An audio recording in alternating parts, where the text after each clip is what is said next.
Everyone, my name is Taylor St. Germain with ITR Economics, and welcome to this edition of TrendsTalk.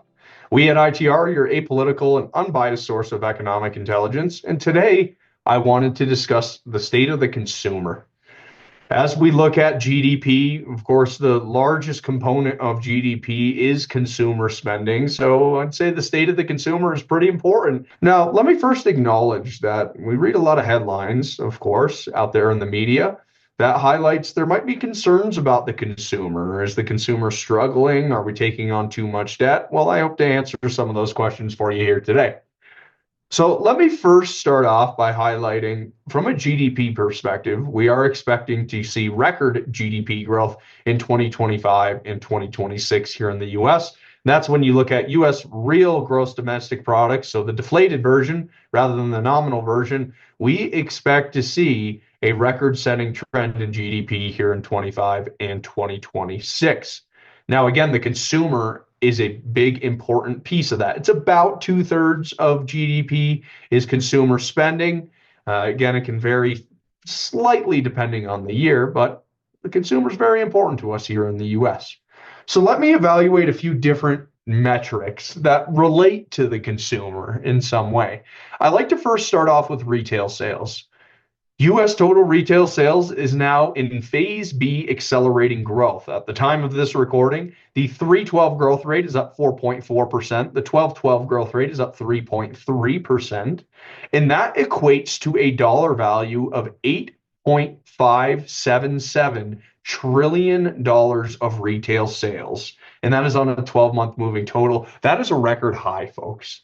We are spending money from a retail sales perspective, and we expect this to continue. We're calling for about 4.5% growth in 25 and a similar growth rate in 2026. So a pretty steady 4.5% growth in retail sales in the coming 2 years, where the dollar value of retail sales will continue to exceed previous levels and soar to new record highs. So from a consumer perspective, I'd say we're off to a pretty good start when we look at the retail sales picture, that angle of the consumer. Now, the second piece of evidence I would share with you is incomes. I always love evaluating this data series because a lot of the headlines love to suggest that real personal income is down compared to the pandemic timeframe.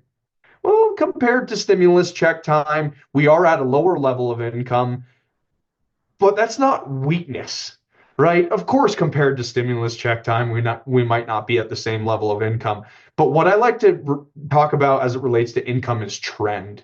And when you look at the trend, we are above the trend line in terms of our pace of income growing here in the United States. And I also look at a series that excludes all of those stimulus checks. And if you would exclude transfer receipts, our incomes have been rising generally since 2010. There can be a little volatility in certain years, but the overall trend is that our incomes are continuing to rise as we're talking today, as they have been. Overall, that trend line is moving up. So what I'm saying is I think we've checked two boxes so far. We're spending at record levels from a retail sales perspective, and our incomes are rising.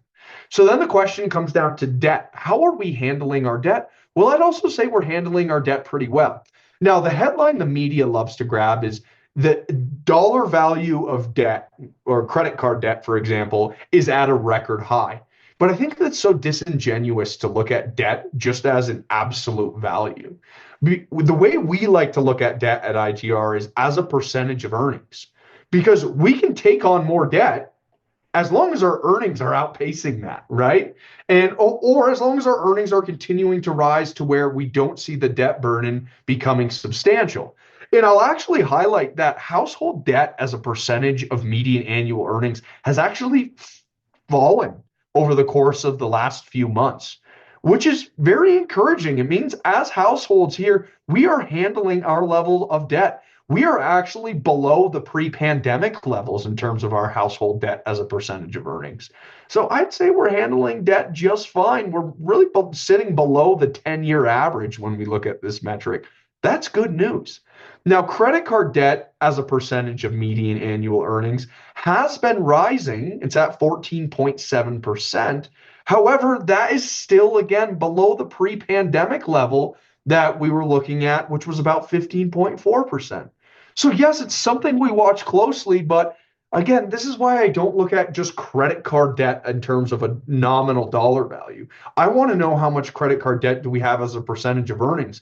And when you look at that metric, we're really below that pre-pandemic level. We're handling our credit card debt much better as a country than we were before the pandemic. This is really encouraging to me.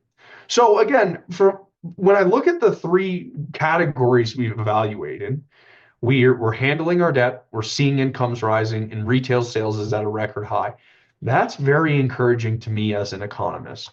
Now, I will give you something to watch, and that is that if there were any concerns that I had about the state of the consumer, it would really be targeted to the lower half of the income bracket here in the country.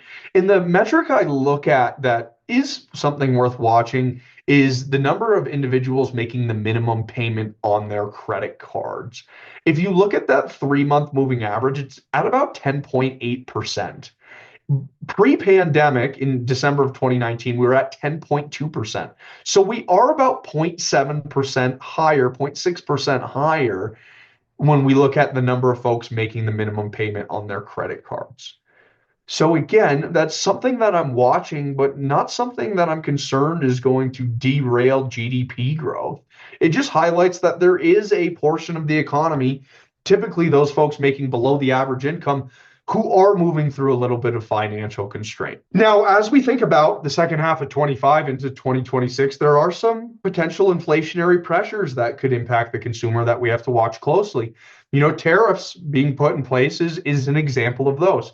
And we'll continue to update you through TrendsTalk, through our other podcast, FedWatch, as it relates to how we're viewing inflation, tariffs, policy, interest rates, and what that might mean for the consumer. But so far, I'm excited about the second half of 25 as a result of the health and resilience of our U.S. consumer. I hope you found this information helpful. I mentioned some of the policies that we're evaluating at the time of this recording. Tariffs on Canada and Mexico were just put in place. I want to remind everyone that on March 20th, we're hosting a ITR Summit with our parent company, Crow, where we'll be diving into legislation. We'll be diving into supply chain impacts and really unpacking some of the early months of this administration and what it means for the economy moving forward. So please head over to our website to learn more about the summit on March 20th. But for now, I hope you found this helpful. I'm looking forward to talking to you all again next week, and I hope you have a great rest of the week and weekend. Thank you very much. Take care for now.